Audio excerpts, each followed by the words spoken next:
Donc je vais la faire comme ça la vidéo parce qu'elle passe pas sur la plage, j'ai pas assez de réseau.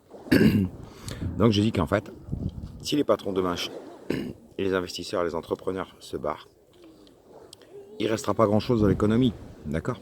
Même à la limite, ce serait assez drôle que pendant un an, on arrête d'investir. Qu'on arrête d'investir dans les entreprises, qu'on ferme tous nos boîtes pendant un an. Pour voir ce qui se passe. Et ce qui se passerait, dégage-toi. File de là. Et ça pourrait être assez drôle, à mon sens. Parce que, après tout, qui crée de l'emploi? Nous. D'accord? Les entrepreneurs. Ceux qui prennent des risques. D'accord? Alors effectivement, on peut dire oui, mais il gagne plus d'argent. Oui, mais on prend plus de risques aussi. Parce que quand le salarié rentre chez lui à 5h de l'après-midi, lui, sa journée de travail, elle est finie. À la limite, il ne se soucie même pas. Pour certains, il y a beaucoup de salariés quand même qui se soucient de l'avenir de l'entreprise, qui participent actifs. Donc la catégorie de salariés dont je parle, c'est ceux qui vont les manifester le 23, ceux qui viennent vous voir dans votre bureau, qui vous disent bonjour, machin, vous avez un emploi, oui, alors c'est quoi les horaires, c'est quoi le salaire? Et qui vous parleront jamais d'emploi, ils vous parleront d'abord de leur salaire. Parce que ce qui les intéresse, c'est de gagner un salaire. Le travail, c'est accessoire, voyez-vous.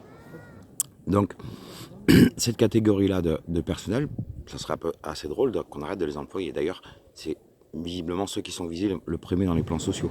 Parce qu'un plan social, une entreprise qui est obligée de licencier, c'est un échec. Mais un échec qui peut être dû à une mauvaise gestion du patron ou une mauvaise gestion du temps de travail par les salariés. Et c'est souvent le cas. Je prendrai des exemples simples que tout le monde connaît.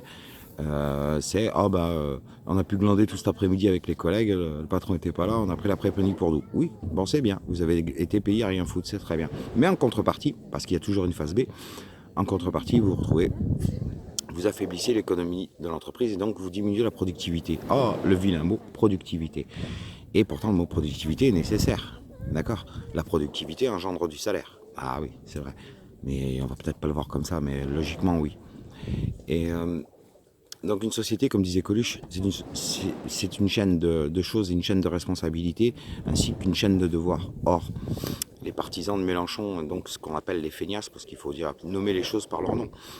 Quand tu votes Mélenchon, tu es forcément une feignasse. Je suis assez bien placé pour le savoir. Encore une fois, j'ai passé 18 mois à l'intérieur. Et quand je dis à l'intérieur, j'ai lu des documents que le commun des militants ne lirait pas. Puisque moi, j'ai eu la chance d'avoir accès à tout un tas de documents qui émanaient du Parti communiste, de la France insoumise et autres. Donc, je puis voir à quel point le cynisme règne dans ces lieux et à quel point, en fait, ces gens-là misent sur une misère sociale et sur une intelligence très restreinte. Leur clientèle, c'est ça. C'est pas un hasard si les gens de droite sont plus cultivés que les gens de gauche. Bon, dans les gens de gauche, il y a des profs, mais vous connaissez tous le vieil adage. Ceux qui savent le font, le pratiquent. Quand on connaît son métier, on le pratique. Quand on ne connaît pas un métier, on l'enseigne. Les enseignants qui sont très intéressés et très fiers de leur métier, alors que la France occupe le 18 ou 20e rang mondial ou européen, je ne sais plus, dans l'éducation. Donc effectivement, l'école n'est là que pour confirmer des inégalités sociales. Les enseignants sont des fumiers parce qu'ils le savent. D'ailleurs, il suffit de regarder les revendications. Le mot d'ordre général d'une grève des enseignants, c'est toujours une revalorisation de salaire. Ça passe toujours par là. La médiocrité des programmes, ça ne les intéresse pas. Parce qu'ils savent très bien que de toute façon, quand on dit à un enfant « travaille, tu auras un bon métier dans l'école », on lui ment. Puisque nous sommes dans une société de chômage structurel de masse. D'accord? Donc on ne peut pas garantir à un enfant que s'il a des diplômes, il aura un bon métier. Par contre, si vous êtes dans la politique et que vous savez manipuler les masses, alors à ce moment-là, vous aurez un bon métier. Prenons l'exemple de Mélenchon, prenons l'exemple de Macron. Macron a travaillé dans une banque, on lui a suffisamment reproché. Oui, il a travaillé pour la banque Rothschild, nanani, nanana. D'accord, mais lui, il a travaillé, il a généré de l'argent, donc il a créé de la richesse. Mélenchon n'a jamais travaillé. Par contre, grâce à l'argent public qu'il a touché en 37 ans de socialisme, sénateur, député et autres, il a engrangé de la richesse, sans jamais en générer. Vous voyez, c'est ça la différence qui existe entre Mélenchon et Macron. Donc je préfère un Macron qu'un Mélenchon. Voilà, c'est aussi simple que ça. Et si vous avez 2 sous de gigotte, ou si vous voulez légèrement réfléchir, on ne peut pas aujourd'hui appeler à voter Mélenchon. Parce que qu'est-ce qui se passe? Puis on revient sur l'avenir. L'avenir en commun, c'est quoi? C'est la destruction immédiate de tout un pan de l'industrie. Mais oui, parce que si vous passez à l'écologie, si on écoute le programme, et moi je l'ai le programme, je l'ai lu, j'étais même à Lille. Donc j'ai bouffé du Mélenchon pleine peau, pure peau pendant 48 heures. Donc j'ai à peu près lu les conneries, j'ai même rempli des questionnaires. Bon, bref. Si on prend la truc de Mélenchon, il va détruire environ 30 à 40% de l'industrie. Bah oui, parce que si on arrête le pétrole et qu'on passe tous à l'éolien, etc., qu'est-ce qui va se passer? Bah, les gens qui produisent, qui travaillent dans l'industrie du pétrole, c'est le chômage. Bonjour les gars, d'accord. Ceux, on va arrêter les voitures, on va tous passer au vélo et toutes les conneries. D'accord, très bien. Toute l'industrie va démarrer. On va créer des éoliennes, très bien. Mais quid du personnel des centrales nucléaires? D'accord. Sans compter que si on arrête le nucléaire, alors moi je suis d'accord. Hein. Moi je serais assez d'accord. C'est pour ça que je dis que globalement j'irais bien plus loin pour démontrer au peuple que ces gens-là se foutent de leur gueule. Je dirais à EDF, c'est bien les gars, on arrête de produire du jus pendant une semaine. Et on va se mettre juste à fonctionnement éolien. Et on attend. Parce que dans une société où on veut faire fonctionner de plus en plus de choses avec l'électricité, les voitures et autres, il va falloir plus de 8000 watts. Aujourd'hui, on a besoin tous de 8000 watts. Si on respecte, si on prend l'avenir en commun, vous dites adieu à vos portables, d'accord? Vous dites adieu à vos ordinateurs, vous dites adieu aux ascenseurs, et puis vous dites aussi adieu aux transports en commun. Eh ben oui, parce que tous ces moyens de transport génèrent énormément d'énergie. Donc si vous pensez pouvoir générer autant d'énergie avec le soleil et les éoliens, c'est-à-dire pour fournir les 8000 watts, ça fait longtemps que ça se saurait. Et ça ferait longtemps que d'autres pays l'auraient fait. D'accord? Ou qu'on le ferait nous-mêmes. Puisque le but d'une société EDF, c'est pas de l'altruisme. Hein. On vous fournit pas le courant pour vous faire plaisir. On vous fournit le courant parce qu'on gagne de l'argent avec. D'accord? Donc voilà, cette société n'étant pas altruiste, nous sommes dans une société commerciale. Donc du moment que vous voulez changer quelque chose, forcément, il y a les avantages et les inconvénients. Donc on vous fait miroiter qu'il y a plus d'avantages de faire ceci. Vous allez avoir, on va manger bio. Bon, le bio n'existe pas. Hein. Il suffit de regarder les rapports de Bourguignon. Monsieur et Madame Bourguignon, et pour s'en apercevoir que croire au bio aujourd'hui, c'est prendre les gens pour des cons. Enfin, il faut vraiment être con pour penser que c'est bio, que ça soit bio. Que ça soit moins de pesticides ou des choses comme ça dans l'agriculture. Pourquoi pas? Je suis d'accord. Mais qu'on n'appelle pas ça bio. Parce que bio, c'est pas ça. Biologique, c'est pas moins de pesticides. Si on voulait fonctionner au bio, il faudrait arrêter tout de suite le diesel. Puis ce qui me fait encore plus marrer, c'est que c'est des gens qui... Par exemple, j'ai pu le voir hein, sur Alternatiba, par exemple, les trois quarts des gens Alternatiba, c'est un mouvement qui prône le solaire, enfin bref, le bio quoi, à fond. Hein. Mais ce qui est très drôle, c'est quand vous regardez sur le parking, quand ils se réunissent tous, ils sont tous au diesel. Donc bon, c'est pas crédible. Vous voyez ce que je veux dire? Et quand vous leur dites, mais enfin tu roules au diesel, ils disent oui, mais je sais, mais c'est question économique. Ah. Et tu critiques celui qui roule avec un diesel, mais qui participe pas, ben lui aussi c'est pour des raisons économiques. Donc tout ça, c'est une grosse mascarade. Donc, soit ceux qui ont raison dans toute cette histoire, c'est les abstentionnistes. Pourquoi? Parce que s'abstenir, c'est d'avoir compris que tout ça, c'est un jeu, c'est un cirque. Et de ne pas porter caution à ça. Si vous voulez que le système s'arrête, si vous voulez vraiment changer la société, alors à ce moment-là, arrêtez d'aller voter. C'est aussi simple que ça. Et ça sera bien plus efficace que tout le reste. Vous voyez? Mais tant que vous continuerez à aller voter, que ce soit pour Mélenchon, que ce soit pour ce que vous voulez, pour les Verts ou quoi que ce soit d'autre, vous continuerez à alimenter le système, c'est évident. C'est d'une évidence. Enfin, je veux dire, c'est pour ça que 52% d'abstention aux législatives, c'est les abstentionnistes qui ont gagné, on est dans le vrai. C'est tout. Moi, je suis abstentionniste, je sais très bien. Je crois absolument pas à la sincérité de Macron, mais je crois absolument pas à la sincérité de Mélenchon non plus. Hein. Je les classe dans le même truc, des ordures, les deux mêmes. Sauf qu'il y en a un qui tracte la finance et que pour l'instant, jusqu'à preuve du contraire, c'est la finance qui dirige le monde. Donc, je préfère être du côté où il y a de l'argent à prendre, d'où ma célèbre phrase prends le pognon et tire-toi, parce qu'il n'y a que ça de vrai. Tout le reste, vous en avez rien à foutre. D'accord? Le code du travail, à la limite, je vous dis, c'est une dictature. Ceux qui veulent travailler, on devrait avoir le droit dans ce pays de pouvoir travailler 35 heures si bon nous semble, par semaine, d'accord?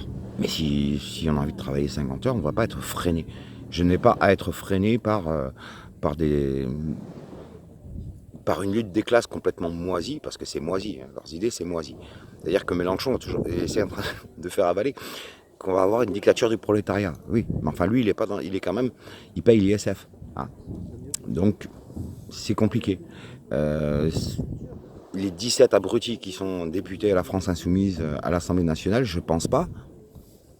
Maintenant, j'attends qu'on me prouve le contraire. Je ne pense pas qu'ils donnent 70% de leur salaire direct, c'est-à-dire sur les 5 ou 6 000 euros qu'ils touchent par mois, qu'ils donnent 70% à des œuvres caritatives. Aucun risque. Non, ça n'arrive pas. Donc, j'ai du mal avec ces gens-là. Moi, je suis coluchiste. Coluche, il a fait les Restos du Cœur. Coluche nourrit beaucoup plus de personnes. de famille, puisque le Resto du Cœur, c'est 80 millions de repas par an. D'accord? Voilà. Mélenchon, c'est 0 repas par an. Qu'est-ce que fait Mélenchon pour les pauvres? Ah, il leur promet. Ah, l'avenir en commun, votez pour moi, ça ira mieux. Ouais, des promesses. Mais comme disait ma grand-mère, les promesses rendent les couillons joyeux. Et ça fonctionne, hein. Je veux dire, mais par contre, des gens comme nous, on fait des choses. On crée de l'emploi. On donne du salaire. On gagne plus d'argent que nos salariés, c'est bien normal. Enfin, je veux dire, vous trouvez tout à fait normal qu'un député comme Mélenchon, ou que le groupe de Mélenchon touche son salaire? Bah oui, il l'a mérité, vous vous rendez pas compte, c'est du travail d'être député. Ah bon? Et parce que patron, c'est pas un travail en fait. Aller chercher des marchés publics, c'est pas un travail. D'accord? Négocier avec les banques, c'est pas un travail. D'accord? Ce qui est un travail, c'est d'être député. Je crois pas. Puis entre nous, 37 ans dans le système. Faut quand même être idiot pour penser que ce type-là, c'est un insoumis, quoi. Je veux dire, ça n'a pas de sens. Je veux dire, c'est les mêmes qui disent ah oui, mais Macron, c'est un banquier, donc il veut aller que du côté des patrons. Bah oui, mais Mélenchon, il a mangé dans le système pendant 37 ans. Vous croyez que quoi? Comme il a vu qu'il ne prendrait pas le leadership au PS, il a créé son mouvement, point barre. Mélenchon ne roule que pour Mélenchon. Corbière ne roule que pour Corbière. C'est tout. Enfin, je veux dire, c'est une évidence. Regardons l'histoire. Il n'y a jamais aucun homme politique qui a fait quoi que ce soit pour le peuple. C'est tout. Un homme politique vit aux dépens de ses électeurs. C'est une évidence. Donc dès lors, on peut me taxer comme certains abrutis qui me taxent de macroniste. Ça me fait doucement rigoler. Je suis en dessous de tout ça, moi. Moi, je suis une pute. Je vais là où il y a de l'argent. Ceux qui me payent, je travaille pour eux. Point barre. C'est tout. Le reste, j'en ai rien à foutre. Je m'en fous. Ça n'a aucune importance. Ça n'a... Voilà. Parce que ça fait longtemps que j'ai compris ça. Hein. C'est pas d'hier. Moi, quand j'ai entendu je ne suis qu'un bulletin qu'on intoxique et qu'on glisse dans une urne, une chanson de Trust, j'avais 14 ans, j'ai compris. Hein. Argent trop cher de téléphone, j'ai compris aussi. Donc voilà, de l'or... ça fait longtemps que je me promène dans tout ça. J'ai une carte dans tous les partis, moi, c'est simple. J'ai une carte au PS, j'ai une carte de tout. Si vous voyez dans ma boîte mail, je suis partout. Je suis dans les LR, etc. Parce que bon, ça me fait marrer. En même temps, je regarde d'où vient le vent. Et je suis là où il y a le vent. Hein. Opportuniste, oui. Mais c'est ce qu'il faut être aujourd'hui si vous voulez vous en sortir. Par contre. Après, la lutte de classe, tout ça. C'est des gens qui ont de l'argent, d'accord? Les gens qui... Je veux dire, si vous discutez, par exemple, avec vous allez dans des réunions, vous voyez qui va à les réunions de la France Insoumise? Que des gens qui sont des profs, des ratés. Des sociopathes et des gens qui sont des ratés, quoi. C'est des ratés, c'est tout. Moi, j'ai fait partie de Nuit debout. Enfin, je peux vous en raconter des conneries, des machins, des manifs. J'en ai fait un paquet pendant 2 ans. Je m'attendais à trouver des gens qui étaient sincères, des gens qui avaient une vraie conviction et qui mettaient au bout. Non, ce sont des égoïstes, pensent qu'à leur gueule. Ils ont plus ou moins que 3 possibilités. L'insulte, l'amalgame. Parce que si on voulait parler franchement, alors à ce moment-là, ça marche pas. D'accord? Lisez Marcus, lisez... Il y a pas mal de gens. Je vous conseille Franck Lepage. Franck Lepage, Inculture, c'est quand même le truc qui vous apprendra à vous débarrasser de ces gens-là. Quoi. Parce que suivre un parti politique aujourd'hui, comme disait Cantona, quand les mouettes, si les mouettes suivent le chalutier, c'est parce qu'elles passent qu'on va le jeter les sardines. Au revoir.